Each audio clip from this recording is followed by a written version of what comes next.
গরমে শরীর মন শান্ত রাখতে গাছের পাকা আম আর সাবু দিয়ে বানিয়ে নিলাম দারুণ একটা ড্রিঙ্কস, যেটার নাম হলো আম সাবু। আর এটা যেমনই বানানো সহজ তেমনই দেখতে সুন্দর আর খেতেও দারুণ সুস্বাদু। নমস্কার বন্ধুরা, সাবিত্রী কিচেনে সবাইকে স্বাগত। বন্ধুরা, প্রতিদিনের মতো আবারও চলে এলাম নতুন একটা রেসিপি নিয়ে।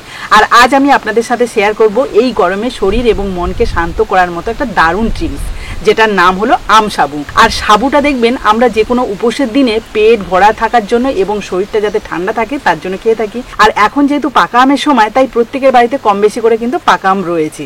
তাই এই পাকা আম আর সাবু দিয়ে যদি দারুণ একটা ঠান্ডা ড্রিঙ্কস বানিয়ে খাওয়া যায় এই গরমেতে, তাহলে কিন্তু পেটটা যেমন ভরা থাকবে তেমনই কিন্তু শরীর মন দুটোই শান্ত হয়ে যাবে। আর এটা বানানো খুবই সহজ এবং খুব কম উপকরণ লাগে। আপনারা যদি শুরু থেকে শেষ অবধি ভিডিওটা দেখেন, আশা করি ভালো লাগবে।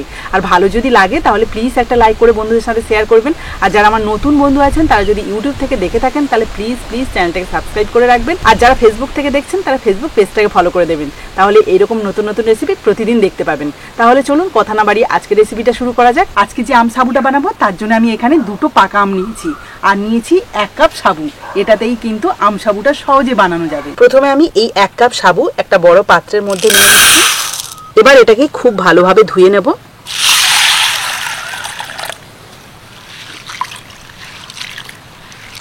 এইভাবে কিন্তু হাত দিয়ে চটকে চটকে ধুয়ে নেব, এতে করে সাবুর মধ্যে যে নোংরাগুলো থাকে সেগুলো কিন্তু খুব ভালোভাবে পরিষ্কার হয়ে যাবে।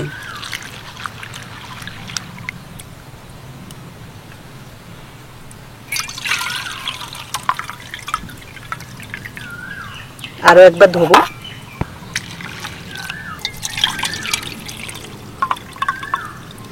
এবার এই ভালোভাবে ধুয়ে নেওয়া সাবুর মধ্যে অল্প একটু জল দিয়ে দেবো, মানে সাবু আর জল দুটোই কিন্তু সমানভাবে রাখছি। এভাবেই এটাকে 10 মিনিটের জন্য ভিজিয়ে রাখবো। আর সাবুটা যতক্ষণ ভেজানো থাকছে ততক্ষণে আমি পাকা আম দুটোকে কেটে নেব। আর এই দুটো আম কিন্তু আমাদের গাছেরই আম, দেখুন একদম ফ্রেশ আম রয়েছে। আর এই আমগুলো কিন্তু দারুণ মিষ্টি, আর মিষ্টি আম দিয়ে কিন্তু এই আম সাবুটা দারুণ খেতে লাগে। প্রথমে এই যে বঁটাটা কেটে নিচ্ছি। বাইরে দেখতে পাচ্ছেন তো কেমন একটা সবুজ হয়ে আছে গাটা, কিন্তু ভেতরে দেখুন একটুখানি মুখ কেটেছি তাতে কত সুন্দর হলুদ ভাব রয়েছে। এবার আমি পুরো আমটা কাটছি। দেখুন শুধু আমের কালারটা ভেতরে কত সুন্দর। এই আমটা বাইরে থেকে দেখে কিন্তু বুঝতেই পারবে না এটা এত সুন্দর কালার, আর এতটা খেতে ভালো লাগে যে একবার খাবে সে কিন্তু বারবার খেতে চাইবে, এতটাই টেস্টি। আমি আমটাকে এইভাবে কেটে কেটে এর ভেতরের মাঠটাকে নিয়ে নেব। তো এখানে একটা পাত্র রেখেছি, এর উপরে এই যে এইভাবে আম কাটা কিন্তু খুবই সহজ আমার কাছে তো মনে হয়, তাই আমি এইভাবেই কিন্তু পাকা আম কাটি।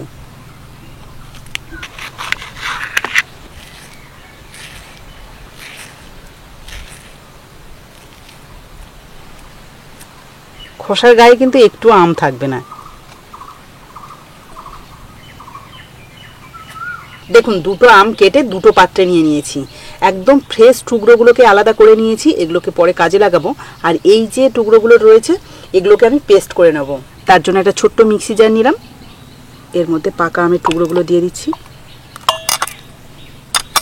খুব ভালোভাবে পেস্ট করে নেব। তবে এখানে আরও একটা কথা বলে রাখি, যাদের বাড়িতে মিক্সি নেই তারা কিন্তু এটাকে মানে পাকা আমটাকে খুব ভালোভাবে চটকে মার বের করে সেটাকে ছেঁকে নেবেন, তাহলে কিন্তু আর মিক্সি করার কোনো প্রয়োজনই হবে না। দেখুন ভালোভাবে কিন্তু আমটাকে পেস্ট করে নিয়েছি, এবার এটাকে সাইডে রেখে দেবো। আর এদিকে দেখুন যে সাবুটা আমি ভিজিয়ে রেখেছিলাম সেটা খুব সুন্দরভাবে ফুলে গিয়েছে এবং যে জলটা দিয়ে রেখেছিলাম সেটাও কিন্তু টেনে নিয়েছে। এবার এই সাবুটাকে সিদ্ধ করে নেব। তার জন্য উনুনটাকে ভালোভাবে ধরিয়ে নিয়েছি। এবার একটা কড়াই বসিয়ে দিচ্ছি। সাবু সিদ্ধ করার জন্য কড়াইতে দিয়ে দিচ্ছি 2 কাপ জল। এবার এই জলের মধ্যে দিয়ে দিচ্ছি ভিজিয়ে রাখা সাবু।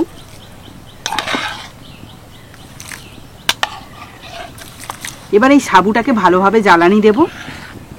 পুরোপুরি কিন্তু সাবুগুলোকে ঘাঁটবো না, এগুলো গোটাই থাকবে, তার জন্য ওই 2 মিনিট মতো সিদ্ধ করব। আর হ্যাঁ, আগে থেকে বলে দিই এই সাবুটা কিন্তু এরকম বড় দানা সাবু নেবেন, তাহলে কিন্তু এই ড্রিঙ্কসটা খেতে খুব ভালো লাগবে। এবার ছোট দানা সাবু যদি নেন তাহলে কিন্তু খুব ছোট ছোট, সেটা দেখতেও খুব একটা ভালো লাগে না। তবে যদি হাতের কাছে এই বড় দানা সাবুটা না পান তখন কিছু করার থাকবে না, ছোট দানা সাবু দিয়েও কিন্তু করতে পারেন। সেক্ষেত্রে টেস্টটা একই রকম হবে, দেখতে একটু অন্যরকম হবে। দেখুন সাবুটাকে আমি প্রায় 2 মিনিট মতো সিদ্ধ করে নেবো ঠিক করেছিলাম, কিন্তু দেখলাম যে প্রায় 3 থেকে 4 মিনিট মতো লাগলো সাবু সিদ্ধ হতে, পুরোপুরি ঘেঁটে যায়নি। এই যে গোটা গোটা দেখতে পাচ্ছেন এরকমই কিন্তু দেখতে হবে যে গোটাই আছে কিন্তু সিদ্ধ হয়ে গেছে, মানে সিদ্ধ হয়ে গেলে কালারটা দেখবেন একটু স্বচ্ছ ভাব এসে যাবে। এই যে দেখুন এখানে দেখাই যাচ্ছে, এটাকে আমি পরে আরও ভালোভাবে আপনাদের দেখাচ্ছি। এই সাবুগুলোর আমার এই দানা দানা যে ভাবটা রয়েছে, মানে গোটা গোটা যে রয়েছে ওটাই দরকার, তার জন্য আমি ছেঁকে নেবো এটাকে। আর এটাকে আমি এইভাবে 1 চামচ করে নেব, এই ছাঁকুনির উপর দেব। আর এখানে দেওয়াতে আপনারা দেখুন কতটা স্বচ্ছতা রয়েছে এই সাবুগুলো, সেটা নিশ্চয়ই দেখে বুঝতে পারছেন। এরকম স্বচ্ছ হতে হবে, আর সিদ্ধটা হলেই কিন্তু স্বচ্ছ হয়ে যাবে। কিছুটা সাবু কিন্তু নিয়ে আমি ছেঁকে নিলাম। এবার দিয়ে দিচ্ছি প্লেন ঠান্ডা জল। ঠান্ডা জল দিয়ে এটাকে ধুয়ে নেব ভালো করে। এই দেখুন ধুয়ে নেওয়ার পরে কত সুন্দর লাগছে সাবুগুলো।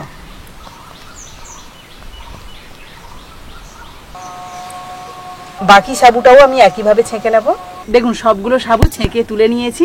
এবার এটাকে সাইডে রেখে আমার যেটা লাগবে সেটা হলো দুধ, মানে ম্যাঙ্গো সাবুর জন্য লাগবে কিছুটা দুধ। আর সেটা আমি এখানে এই সসপ্যানেতে আগে থেকে গরম করে নিয়েছিলাম, আবার একবার একটু ভালো করে গরম করে নেবো। তার জন্য কড়াইটাকে ভালো করে পরিষ্কারও করে নিয়েছি। এবার দুধটাকে কড়াইয়ের মধ্যে দিয়ে দিচ্ছি। আর এখানে 500 ml দুধ রয়েছে। দুধের মধ্যে দিয়ে দিচ্ছি 2 চামচ চিনি। আম মিষ্টি থাকলে কিন্তু এই চিনির প্রয়োজন হয় না, তবু যারা একটু মিষ্টি খেতে পছন্দ করে, আমাদের বাড়িতে তো সবাই মিষ্টি খেতে পছন্দ করে, তার জন্যই আমি 2 চামচ চিনি দিলাম। দেখুন দুধটা কিন্তু কিছুটা ঘন হয়ে গেছে, কিন্তু এখানে খুব বেশি ঘন করার দরকারই হবে না, এরকম হালকা একটু ঘন হলেই হবে। এবার এই দুধটাকে একটা পাত্রে নিয়ে ভালোভাবে ঠান্ডা করব।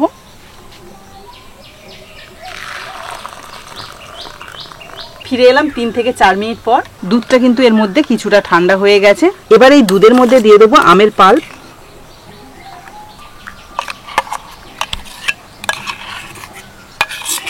আর এই যে পেস্ট করা আমের পাল্পটা দুধের মধ্যে দিলাম, এতে করে কিন্তু সুন্দর যেমন একটা কালার আসবে, আর খেতেও কিন্তু দুর্দান্ত লাগবে।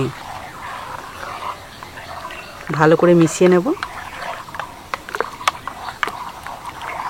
আমরা কিন্তু এই গরমে প্রায় সময় দুধ আর আম খেয়ে থাকি, দারুণ লাগে খেতে। দেখুন কালারটা কেমন চেঞ্জ হয়ে যাচ্ছে। বেশ কিছুক্ষণ নেড়েচেড়ে দুধটাকে ভালোভাবে ঠান্ডা করে নিয়েছি। এবার আমি এই আম সাবুটাকে সার্ভ করব, তার জন্য এখানে আমি 2টো গ্লাস নিয়ে নিয়েছি। এবার এই গ্লাসের মধ্যে যে সাবুটাকে আমি ভালো করে জল দিয়ে ধুয়ে রেখেছিলাম, সেই সাবু আমি এখানে 2 চামচ করে নেব, এর মধ্যে দেব। এবার এই আম আর দুধের মিশ্রণটা গ্লাসের মধ্যে দিয়ে দেবো।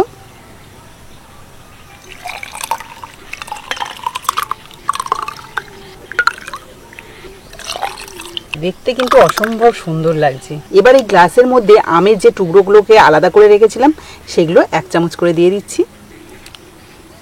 ভালো করে মিশিয়ে নেব।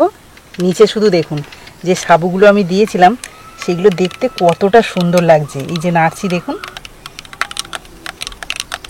এটাও একইভাবে মিশিয়ে নেব।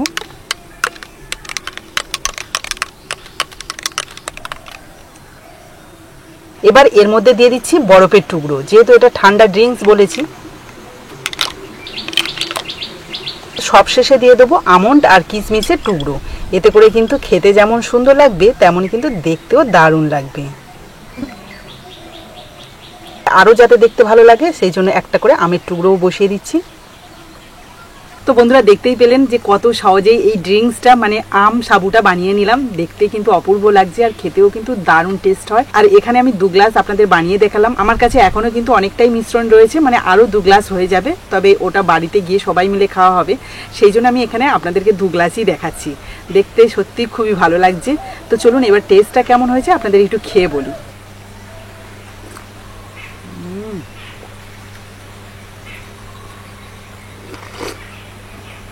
দারুণ খেতে।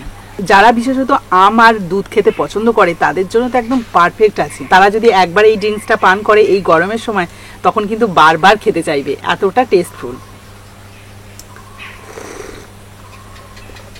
যে কোনো উপোসের দিনে কিন্তু এটা সহজে খেয়ে নিতে পারেন, কোনো রকম ক্ষতি হবে না যেমন শরীরে, তেমনই কিন্তু পেটটা অনেকক্ষণ ভরা থাকবে। আর আমটাও তো খুব মিষ্টি, দারুণ লাগছে খেতে। আর অল্প অল্প সাবু এবার গালের মধ্যে পড়ছে, কিন্তু সাবুগুলো সিদ্ধ যেহেতু রয়েছে সেই জন্য খেতেও ভালো লাগছে। তো বন্ধুরা আজকের এই গরমের একটা সুন্দর ড্রিঙ্কস আপনাদের সাথে শেয়ার করলাম, একদম সহজ পদ্ধতিতে। আশা করি আপনাদের ভালো লেগেছে। আর ভালো যদি লাগে তাহলে প্লিজ একটা লাইক করে বন্ধুদের সাথে শেয়ার করবেন। তো আজকের মতো টাটা, পরের দিন আসবো আবার একটা নতুন ভিডিও নিয়ে। ততক্ষণে ভালো থাকবেন, সুস্থ থাকবেন।